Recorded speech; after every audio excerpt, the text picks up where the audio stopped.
Nama Rezky Aditya baru-baru ini menjadi perbincangan hangat di sosial media. Suami pesinetron Citra Kirana itu dikabarkan memiliki anak dari wanita lain.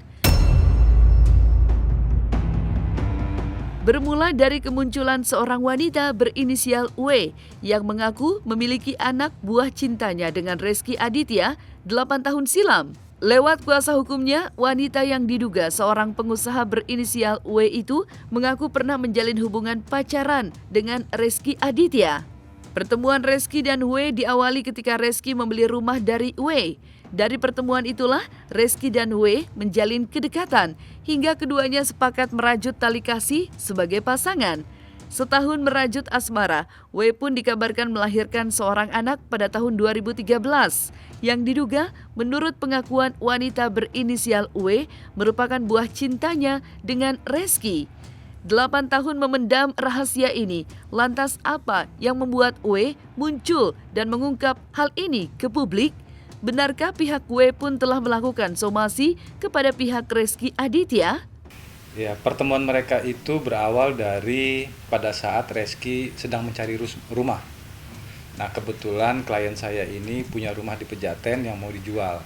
Nah, Rezky waktu itu datang sama pacarnya, kalau nggak salah pacarnya, yang kebetulan pacarnya juga public figure kalau nggak salah pada saat itu. Karena Rezky tahu rumah klien saya itu dari rekomendasi dari pacarnya itu. Menurut keterangan klien saya seperti itu. Akhirnya terjadilah jual beli rumah yang di Pejaten. Kebetulan rumah di Pejaten itu atas nama klien saya langsung. Nah, jadi mereka jual beli, terjadi jual beli. Gara-gara terjadi jual beli itu sering ketemu, akhirnya mereka pacaran. Nah, pacaran itu ya dari awal 2012 lah. 2012 awal atau pertengahan atau Maret, April sekitar itulah. Akhirnya mereka intens, akhirnya pacaran sampai akhirnya tahun 2013 mereka mempunyai anak. Itu juga pertanyaan yang sama juga yang pernah saya tanyakan sama klien saya, kenapa baru pada saat ini ya. Menurut singkatnya jawabannya dia ya pertama, selama ini dia sudah diam terlalu lama. Pertama diam terlalu lama, yang kedua juga dia memikirkan masalah anaknya yang mau sekolah. Gitu. Kenapa? Karena anaknya juga butuh kejelasan siapa ayahnya gitu. Karena di samping butuh kejelasan juga anaknya itu sudah mulai bertanya siapa ayahnya gitu. Nah, jadi klien saya itu benar-benar mempermasalahkannya baru sekarang ini ya karena dia benar-benar ingin menuntut pengakuan anak. Dia diam itu dalam arti ya dia menunggu itikat baik dari si Rezky gitu. Karena kebetulan juga klien saya juga kan dia juga ada kerjaannya dia sendiri, jadi mungkin dia juga sibuk atau apa, dan dia juga ngerasa masih bisa untuk menghandle anaknya sendiri kan gitu. Tapi makin lama anak makin besar, beberapa hal itu yang dia tidak mungkin bisa dia handle, kayak seperti contoh masalah nama ayah untuk di akte kelahiran, terus juga untuk masalah sekolah gitu. Itu kan butuh nama ayah, nama orang tua kan gitu. Nah, hal-hal kayak gitu kan dia mungkin tidak bisa dia jalani sendiri gitu. Jadi di samping itu juga dia ngerasa juga tidak mudah untuk ngungkapin permasalahannya dia ini keluar gitu. Jadi butuh benar-benar dia tuh butuh pertimbangan, butuh masukan, butuh pemikiran yang benar-benar harus matang gitu untuk dia bisa mengeluarkan permasalahan ini. Nah, mungkin kebetulan baru di tahun inilah dia mempunyai kekuatan untuk berani mengungkap semua ini gitu. Karena bagi perempuan ini bukan hal mudah ini. Saya rasa bukan hanya klien saya saja. Pasti mungkin perempuan yang lain juga kalau mengalami hal yang sama dengan klien saya ini mungkin akan melakukan hal yang sama juga. Gitu. Saya memberikan surat klarifikasi dulu kepada pihak Rezky ataupun pihak Pak Gogo bapaknya. Gitu. Saya minta surat klarifikasi dulu supaya kita ada pertemuan lah untuk saling menjelaskan permasalahan ini. Tapi surat klarifikasi saya tidak baiklah tanggapannya atau tidak begitu direspon. Nah, akhirnya saya somasi. Nah, begitu saya somasi, barulah saya ketemu sama pengacara dari Pak Gogo dan Rezky gitu. Nah, disitulah kita bertemu, bicara membicarakan masalah somasi saya, tapi dari hasil pertemuan itu juga tidak ada kata sepakat atau intinya tidak ada titik temunya lah, nggak ya itu. Jadi akhirnya ya mau nggak mau ya saya harus lanjut ke langkah berikutnya. Daripada nanti makin melebar dan beritanya juga makin simpang siur, lebih baik saya pengen buru-buru daftar gugatan saya. Tolong sampaikan pesan kita bahwa kita mau Reski dan Pak Gogo bersedia bertanggung jawab dan menyelesaikan dengan secara baik-baik. Sejumlah bukti-bukti pun telah disiapkan pihak W untuk membuktikan bahwa adanya hubungan Reski Aditya dengan W beberapa tahun silam. Mulai dari bukti pembelian rumah hingga bukti lain yang juga menyebutkan bahwa nama Reski Aditya pernah tercatut masuk dalam perusahaan milik W, sebagaimana yang tertulis dalam akte perubahan perusahaan di notaris. Bahkan, Reski Aditya kabarnya pernah mendatangi rumah sakit tempat persalinan W dan bertemu dengan buah hatinya. Dan benarkah komunikasi Reski dan W yang sempat intens itu terputus sejak Reski mengalami kecelakaan?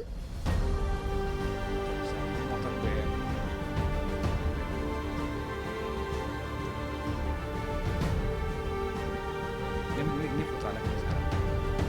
Ya, lahirnya klien saya yang T ini ayahnya namanya Pak Triogo, jelas. Dan ini bukti foto mereka di rumah sakit pada saat lahiran. Dan kebetulan juga pada saat lahiran itu memang Pak Gogo yang membiayai. Oke. Ya. Dari awal tidak. Karena kenapa saya bilang tidak? Karena pada saat klien saya melahirkan, hari pertama klien saya melahirkan itu Reski itu menurut klien saya dia masih umroh.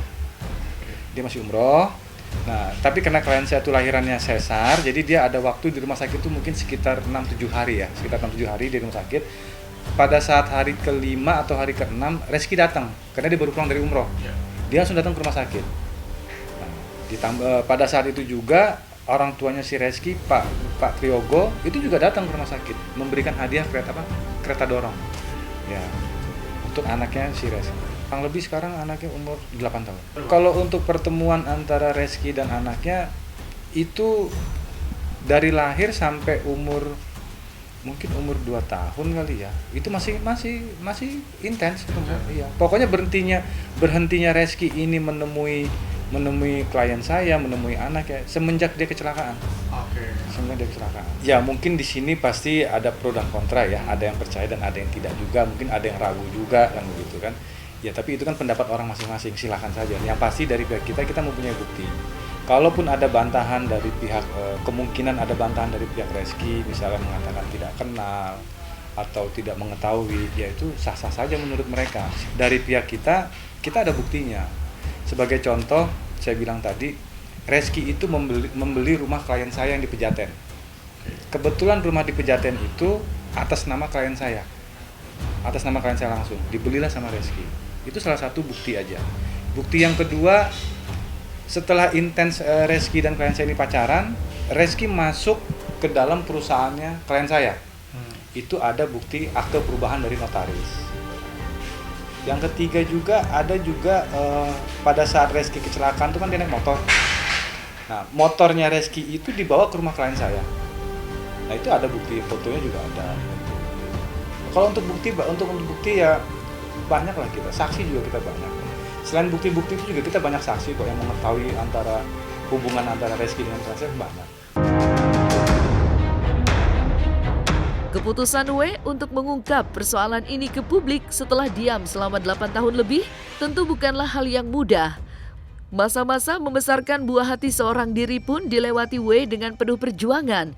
Untuk itulah W akhirnya muncul meminta pertanggungjawaban Reski Aditya.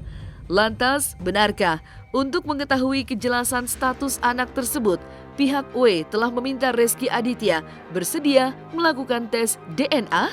Lantas, jika terbukti sebagai anak Reski Aditya berdasarkan hasil tes DNA, adakah permintaan lain yang diinginkan pihak W? Itu memang yang lagi kita harapkan dari pihak Reski bersedia untuk melakukan tes DNA agar Reski juga jelas apakah benar ini anak dia. Klien saya pun juga agar jelas apakah benar Reski ayahnya gitu. Jadi biar kedua belah pihak ini sama-sama jelas gitu. Kan tidak baik juga ya kita istilahnya mengatakan anak Reski tapi kita tidak mempunyai bukti, kita tidak mempunyai saksi, atau kita juga tidak berani untuk melakukan tes DNA, itu kan tidak baik juga untuk si Reski-nya kan gitu kan. Jadi kita mau ya fair lah, kita sama-sama melakukan melakukan yang sesuai dengan prosedur hukum aja, bagaimana cara membuktikan apakah anak ini anak Reski atau bukan. Nah, kita hanya menuntut keadilan, kita hanya menuntut pengakuan dari Reski supaya mengakui ini anaknya dengan bukti-bukti yang ada gitu loh. Jadi bukan dengan tujuan kita mau menyudutkan Reski atau kita ingin membuat suasana rumah tangganya Reski jadi tidak baik, bukan itu. Kita hanya meminta pengakuan. Karena klien saya juga tidak meminta untuk dinikahkan tidak ada ke arah situ. Kenapa? Karena Reski sudah punya rumah tangga gitu, ya. Kalau untuk masalah nafkah begini, dengan adanya pengakuan dan bila pengakuan itu terbukti, secara otomatis nafkah kan pasti harus diberikan. Nah, jadi siapapun itu ayahnya, bukan hanya Reski, siapapun itu ayahnya, apabila pengakuan itu terbukti bahwa ini memang anaknya, itu sudah pasti hubungan keperdataannya kan ada. Yes, di dalamnya termasuk masalah nafkah. Nah, jadi masalah nafkah itu sebenarnya ya tidak perlu kita permasalahkan jadi masalah hal prioritas, bukan. Justru prioritas kita ini adalah di pengakuan. Dari awal lahiran sampai sekarang ya memang klien saya semua yang nanggung. Memang ada beberapa kali kayak menurut klien saya juga, adiknya si Reski ini berapa kali membelikan baju lah untuk anaknya itu. Tapi hanya sebatas itu aja kok. Kayak contoh juga waktu ayahnya si Reski memberikan hadiah kereta dorong, ya sebatas kayak gitu aja. Tapi kalau nafkah secara layaknya ayah sama anak memberikan nafkah gitu ya belum ada.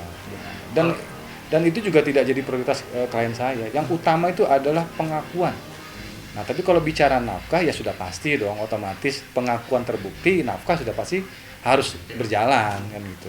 Saya juga sudah pernah bertanya hal yang sama itu. Di awal pertanyaan saya itu. Di awal pertanyaan saya mengatakan, kenapa kamu tidak minta menikah sama Reski pada saat kamu hamil atau sesudah kamu lahiran gitu. Ya jawaban dia simple. Dia mengatakan harusnya Reski yang minta saya nikah.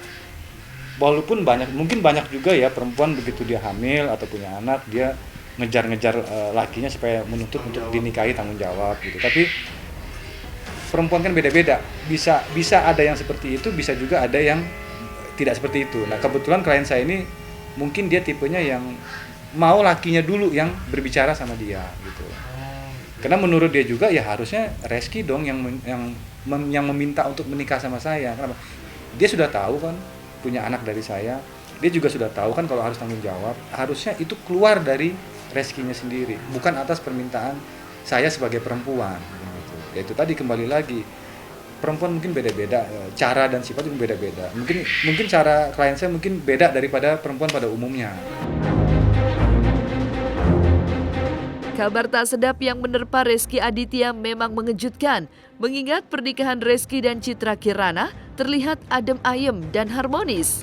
Meski diguncang kabar miring tersebut, Reski justru tengah sibuk mempersiapkan diri untuk menjalani syuting film terbarunya. Satu karena emang judulnya bagus gitu ya, maksudnya tersanjung, menurut aku legend, jadi pertimbangan banget aku untuk akhirnya aku ambil gitu loh.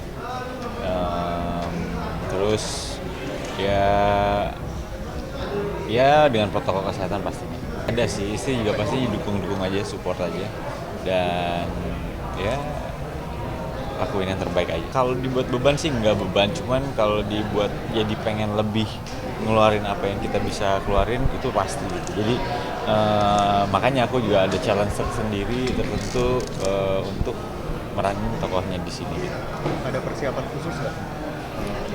Kita reading sih dari sebelum produksi udah 2 mingguan reading terus, jadi prepare-nya pastinya lebih niat daripada produksi sebelumnya. Kita reading script dan pendalaman karakter gitu. Enggak sih, nggak tahu, maksudnya kayaknya enggak sih, yang namanya kerja kita lakuin aja sendiri, nggak usah ajak yang lain-lain lah. Istri berarti Ngerti lah, pasti ngerti. Kan pasti repot dong, kan di sana juga bukan liburan gitu. Jadi pastinya kalau memang di luar negeri pasti kita ngerjain sendiri aja. Lebih ringkas gitu.